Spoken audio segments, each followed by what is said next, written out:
Amwe mu makuru angezeho aka kanya tuvugana nuko rizagwira Floriye benshi muzi nka Yamano kuri ubu ngubu yamaze kugeza hanze serie ya kabiri ya filimi z'urukozasoni, ngo yajya mu cyumba ahantu rwose n'umukobwa muri hoteli utandukanye na undi bari kumwe avuga ko ari umugore we, ngo aragenda ngo yifata video ngo n'ubundi ngo ari kwikorera utuntu twe nka twatundi yajyaga yikorera muri za video ze za mbere. Abantu bakaba bakomeje kwibaza ibibazo byinshi ku mbuga nkoranyambaga ari kuvuga ati se uyu muhungu Yamano afite ikibazo mu mutwe bimeze bite?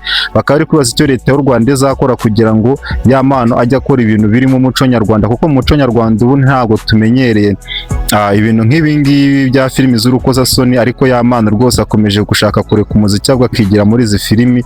Bikaba bikomeje kwibazwa n'abatari bake, ari kwibaza ati se leta y'u Rwanda iri buze gukorera iki uyu muhungu, aho yaboneye ko video yari yakoze bwa mbere zashyize bamwe mu kaga, urugero nka Kalisa John, Jihad ndetse na Pazo rwose binavuga ko ngo ari wari wazikwirakwije kubera ko Yamano avuga ko ari umuntu atizaga telefone ye, kandi ari ibintu bimenyerewe kuba umuntu ashobora kuba yagutiza telefone ukagenda ugakuraho video ukaziyoherereza ukazamushyira hanze nyuma.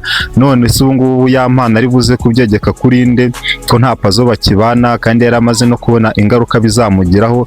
Yamano rwose akaba akomeje kuryoshya imyidagaduro nyarwanda aho twari tumaze iminsi twibereye ku nkuru ya Bruce Melody na The Ben bakoze igitaramo cyabaye cyiza bita The Groove ku itariki ya mbere z'ukwa mbere. Bruce Melody agakoreramo amateka akanatangaza indirimbo ikomeje kubica ku mbuga nkoranyambaga ze nyinshi, aba TikTok, Facebook, Instagram, hose nyine amashoti akomeje kugenda ajya viral y'iyi ndirimbo. None Yamano ashaka kuza kuyicubya nk'uko n'ubundi twamenyereye ko mu Rwanda ubundi havaho hit imwe hajyaho iyindi, havaho indi hajyaho indi.